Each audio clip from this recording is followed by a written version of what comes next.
Yeah. Karan et Glimax m'ont demandé de faire une review de ce chapitre, donc j'ai hâte de voir ça. Il y a sûrement un moment où je vais être en mode parce que je check un petit peu le serveur. Là, il est 17h24 au moment où je le fais. Glénat qui n'annonce pas quand ils font des putains de nouvelles licences sur Manga Plus. Enfin, après, il l'a annoncé le jour J, mais bon, du coup, on a dû faire en urgence les annonces et compagnie sur Ruri Dragon. Mais normalement, c'est fait. Là, Tom fait les derniers préparatifs et il va balancer l'annonce, donc c'est nickel. En attendant, One Piece. Ça fait longtemps qu'on m'a pas demandé de faire une réact, donc ça a intérêt d'être un bon. Enfin, c'est pas intérêt, c'est que c'est sûrement un très bon chapitre. Botakori Maid Café, One Piece. Vignette inspirée de la demande suivante, le maid de café de l'équipage de Chapeau de paille où Nami arnaque les gens. Ok, c'est drôle.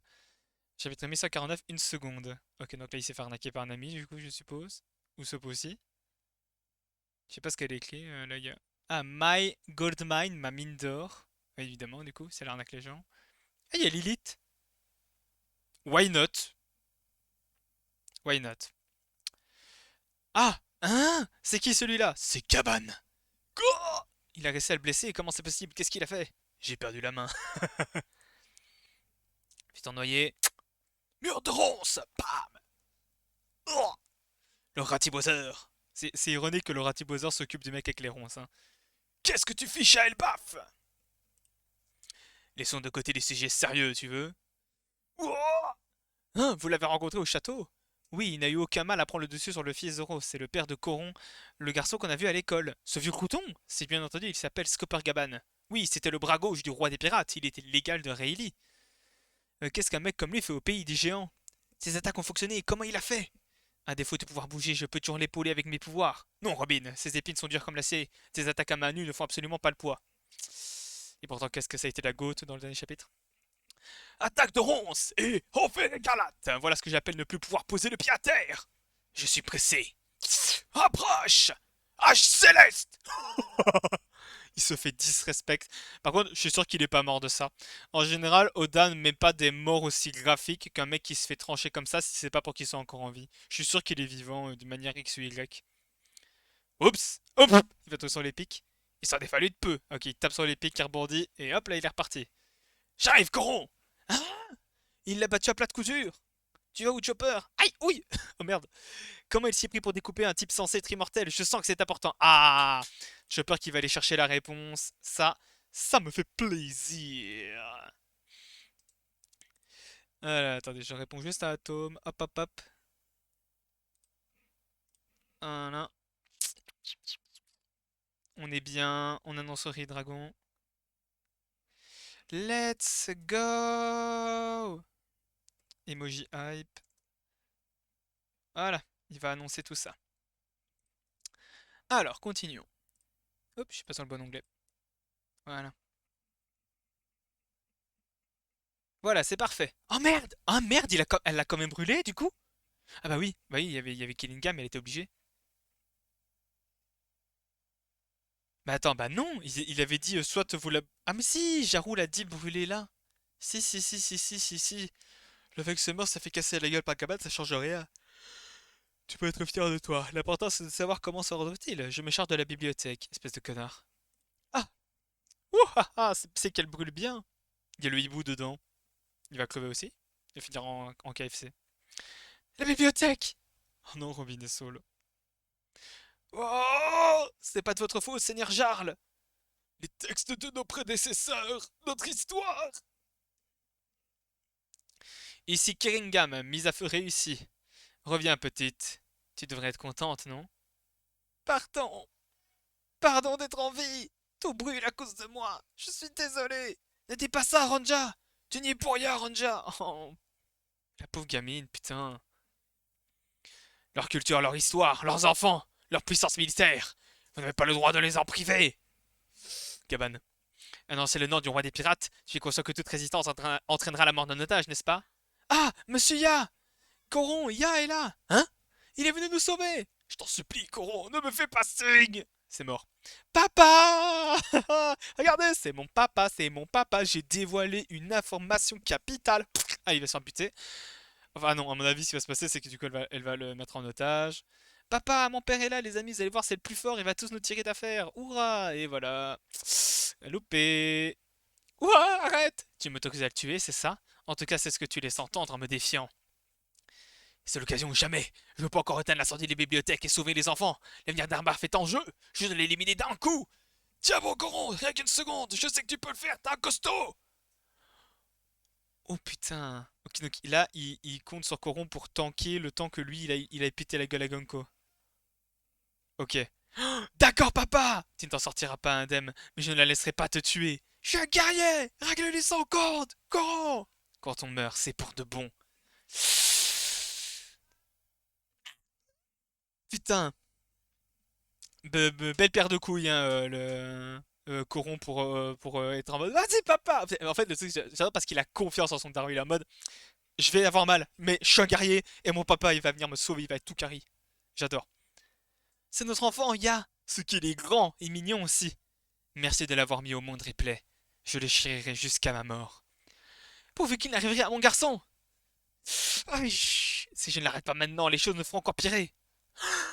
À qui l'observation? Il a vu qu'il arriva pas à temps. Oh non. Oh non, il va.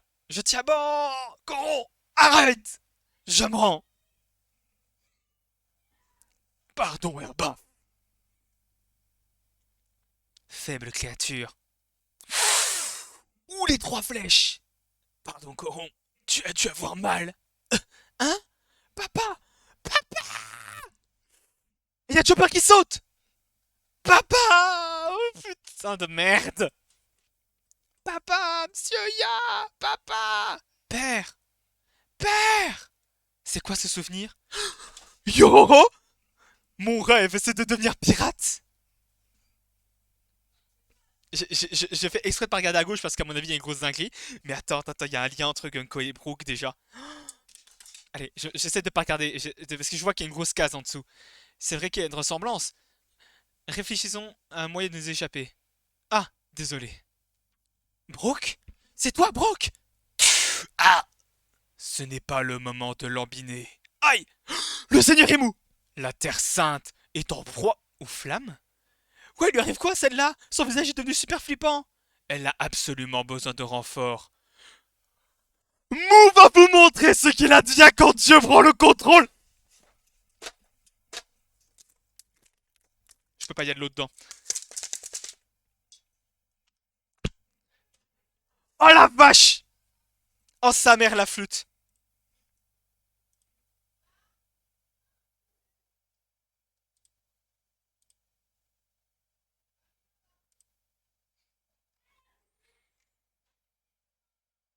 Non mais là, attends, je vais prendre le temps d'aller publier les annonces là de qu'a envoyé Atom. Comme ça, j'ai le temps de.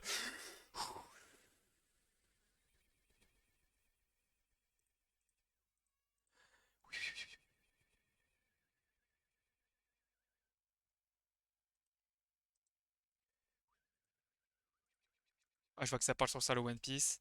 Ça fait des pavés, ça fait des pavés, ça fait des pavés.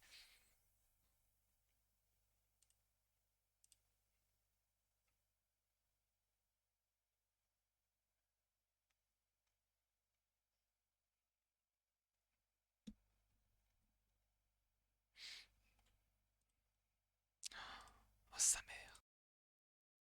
Ok, excusez-moi, donc j'ai été un peu réglé sur Discord et tout. Quel chapitre de fou. On va en parler, il y a plusieurs choses dont je veux parler là. Bon, déjà, l'élu, très joli, du coup, je vais pas beaucoup me pencher dessus parce que je pense que j'ai vu tout ce qu'il y avait à voir. L'élu est vraiment très très joli, par contre. J'adore les couleurs de Oda. Elle est vraiment magnifique. Alors, du coup, euh, je l'avais déjà dit, ça pour le dernier chapitre, et j'espère sincèrement que la clé pour battre la régénération de Imu, c'est pas le Haki des rois. Ce serait franchement nul parce que du coup, ça fait que le reste de l'équipage, à part le fils Zoro, ils pourront rien faire. Et je trouverais ça legit un peu triste. Je pense que l'Aki des rois peut être une méthode, parce qu'en soi, bah, ça annule les fruits du démon, etc. Mais je pense pas que ce sera la seule méthode. Et d'ailleurs, le fait que Chopper court après Gaban pour aller essayer de choper l'info, je pense que ça appuie ça. Je trouve que ce sera un peu décevant si Chopper fait tout ça, puis qu'après il dit ah bah non, finalement, tu sais, c'est juste le Haki des rois, lol. Chopper d'ailleurs, je vais déjà le dire maintenant parce que voilà, c'est un détail. Le fait qu'il saute pour aller choper Gavan, je pense que c'est ça qui va amener le fait que Luffy et tous ceux en bas vont être au courant et qu'ils vont du coup remonter. Et autant avant, j'étais en mode, je pense que si l'équipage apprend comment contrer la régénération, ils pourront gérer Kirin Gam, Summers et Gunko. Mais là, avec ce qui se passe à la toute fin là, avec Imu, je suis. Je pense qu'il faut. Je pense qu'avoir Luffy et compagnie, ça sera pas mal quoi. Alors par contre, du coup, la bibliothèque qui brûle et tout, ça c'est horrible, hein. J'espère sincèrement qu'il y aura moyen. Alors, je sais pas s'ils pourront tout sauver, mais au moins sauver le plus possible. Qu'il va se passer quelque chose qui va aider parce que là, bah, tout est en train de brûler quoi. Alors là, c'est l'école. La bibliothèque, elle vient de commencer à brûler. Peut-être que le hibou peut faire quelque chose. Il y a le hibou dans la bibliothèque. Je sais pas ce qu'il peut faire, le hibou. Peut-être qu'il peut faire quelque chose. On verra.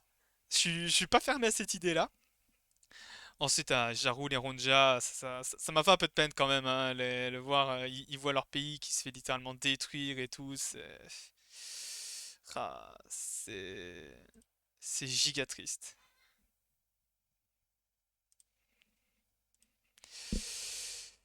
Gaban!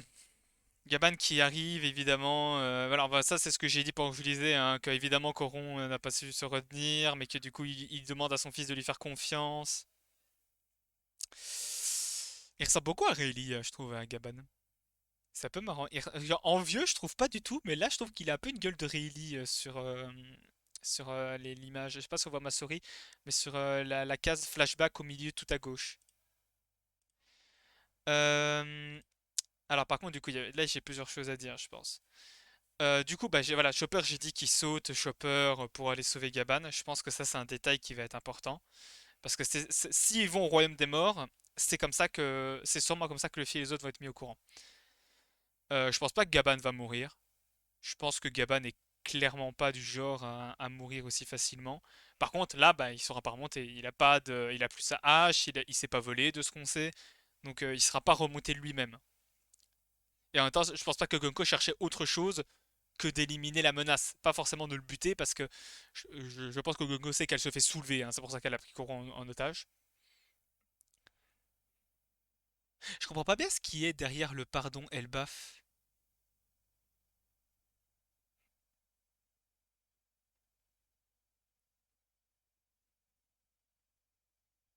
Je comprends pas bien ce qui est dessiné là en fait.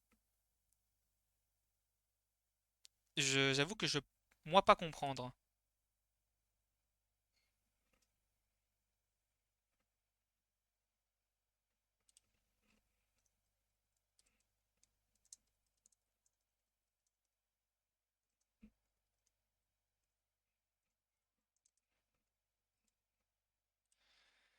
Et du coup, et du coup, et du coup.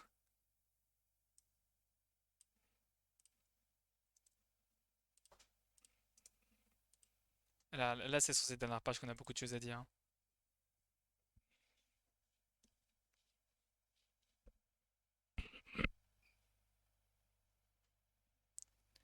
Alors, bon déjà, le lien Gunko Brook. Alors, elle dit père, père tout le temps. Moi je pense pas que Gunko est la fille biologique de Brook. Je pense que si c'était vraiment sa fille et tout, euh, Brooke aurait quand même peut-être essayé de la retrouver ou quoi, ou l'aurait pas laissé tomber. Brooke est quand même quelqu'un de très attaché aux personnes autour de lui. Bah, on l'a vu notamment avec la Boone, hein. Littéralement, son rêve, c'est de retrouver la seule amie qui lui restait de sa vie avant en vie. Par contre, du coup, bon, là, c'est clairement Brooke, hein. Le yo-ho-ho, la coupe afro, rêve de devenir pirate, c'est Brooke. Alors, il me semble que Brooke, avant de devenir pirate, était un garde royal. J'ai ça en tête, je sais plus si c'est vrai. Mais du coup, ça peut être à l'époque où il était garde royal. Et si, euh, et si ça vient de cette époque-là, cette fille peut être, enfin Gunko du coup, peut tout à fait être une princesse, hein.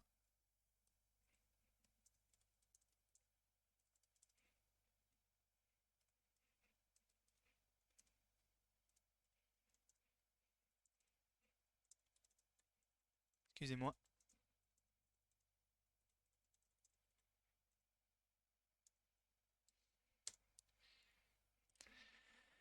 Mais du coup, ouais, franchement, je pense que ça peut être un délire comme ça. Je pense que ça peut être genre une princesse dont il avait la garde quand il était dans son ancien job, avant de devenir pirate, et qu'elle voyait en lui peut-être une figure paternelle, hein. Peut-être son papa était pas présent. Pas forcément que son père était un connard, mais voilà, son père, voilà, si c'était le roi, il était occupé, il n'était pas souvent là pour elle. Donc bah, elle a vu en Brooke une figure paternelle. En tout cas, ça se voit qu'elle avait un lien avec Brooke. On la voit danser main dans la main avec Brooke.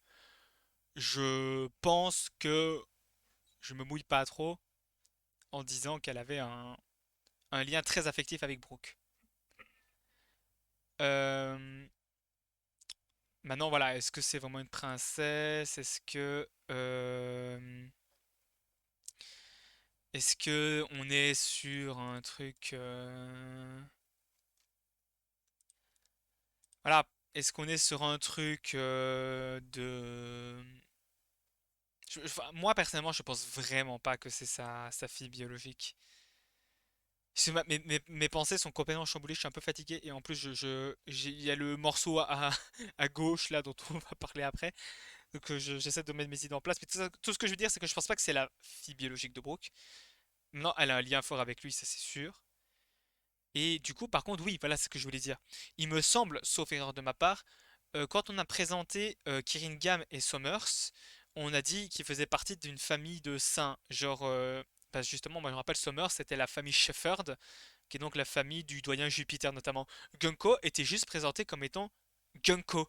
Donc en fait, je suis en train de me demander si Gunko est pas du tout quelqu'un d'une famille de dragons célestes, elle a pas du tout de sang de dragon céleste, mais que ça a été une esclave, chose qu'on peut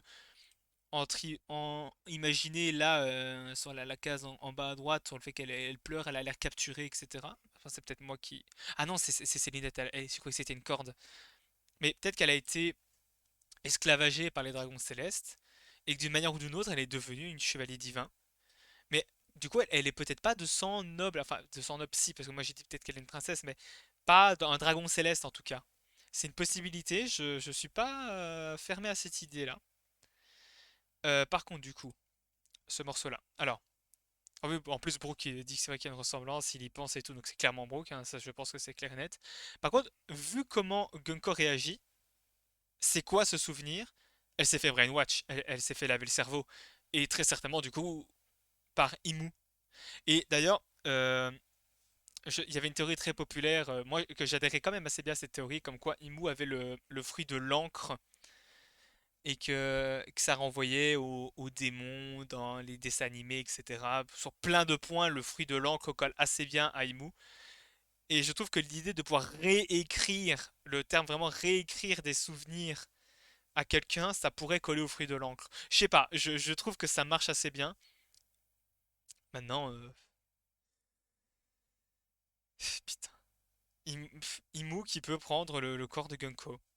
Alors à ce stade, j'ai envie de dire que je vois pas pourquoi Imu pourrait pas le faire avec n'importe qui a fait entre guillemets son pacte avec Imu, hein, qui a droit à la régénération, voire un pouvoir, parce que je pense toujours que les doyens ont bel et bien des pouvoirs octroyés par Imu, ce qui a pas l'air d'être le cas ici, puisque on a bien dit que ils avaient tous les trois, là, les trois chevaliers divins avaient des fruits du démon. C'était pas le cas des doyens, c'était vraiment le Gyuki, le Bakotsu, etc.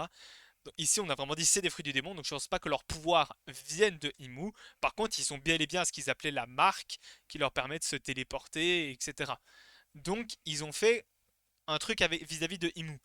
Et donc, ça permettrait apparemment à Imu de mettre sa conscience dans le corps de quelqu'un. Alors, je pense que c'est pas que Gunko.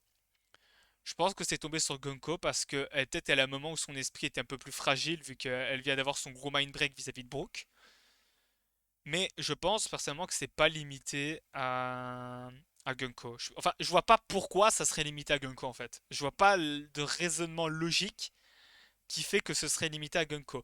Par contre, un détail que je trouve intéressant, c'est que Imu, en prenant le contrôle de Gunko, a toujours son putain de haki des rois. Donc là, c'est confirmé, c'est du haki des rois. Les comme ça, haki que Gunko n'a vraisemblablement pas. Donc, on reste quand même sur cette idée que le Haki des Rois, ça appartient vraiment à à la personne, quoi. C'est pas un truc lié au corps. C'est pas génétique. Et j'aime beaucoup ça. Et du coup, ouais, putain, on va avoir un aperçu de la puissance, potentiellement de l'être le plus puissant du manga. On n'est pas sûr, hein, mais Imu, en tout cas, est l'antagoniste, un des antagonistes phares du manga, on va avoir un aperçu de sa puissance. Je trouve ça fou parce qu'en fait, on s'y attend pas. Je, Ça fait deux fois d'affilée, genre, on était à Egghead, c'était déjà promis pour être un arc de fou, et on nous a ramené les putains de 5 doyens transformés. Là, on est sur Airbaf, on se dit, ok, arc de chill et tout, voilà. Non, on nous ramène putain de Imu. C'est une folie. Mais j'adore, hein, j'adore, je me plains pas du tout, j'adore. J'ai réalisé par contre que j'allais dire l'arc d'Abaf, ouais, ça va être l'arc d'Usopp et tout. C'est l'arc de tout le monde sauf Usopp. Le film, il y a le lore autour de Nika. Il y a Robin qui a ses retrouvailles avec, avec Zoro. Il y a Brooke qui va avoir un truc avec Gekko. Et c'est toujours pas l'arc de Usopp. Putain, Oda qui joue avec nos couilles. Ah, putain. Alors, par contre, du coup, il y a un détail sur lequel je veux m'attarder. Et après, je pense que j'aurais dit tout ce que je voulais dire. La Terre Sainte est en proie aux flammes, elle a absolument besoin de renfort.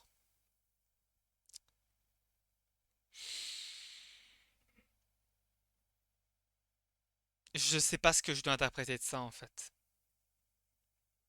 Genre, est-ce qu'ils se font encore attaquer?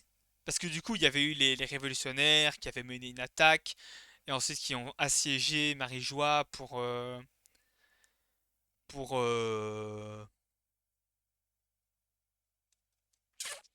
empêcher les Dragons Célestes d'avoir des vivres. Mais du coup, là, j'avoue ne pas trop comprendre. J'avoue que je suis un peu paumé sur ce qui se passe vis-à-vis de Marie-Joie. On précise qu'elle a besoin de renfort, donc Imu veut qu'ils finissent leur travail avant de pour qu'ils reviennent au plus vite.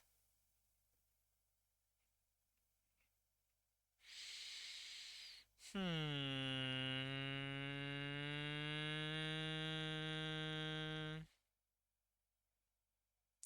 Est-ce que, est-ce que, non, ça aurait pas de sens. J'allais dire peut-être genre que les pouvoirs de genre j'avance imaginer que Imu genre puise un peu de son énergie dans Marie-Joie et que genre en fait bah, sa régénération et les pouvoirs que Imu donne en fait partie et que du coup genre comme là Summer il s'est fait concrètement canarder la gueule et que la régénération a été vraiment poussée, ça a puisé trop d'énergie et ça fout la merde sur la Terre Sainte.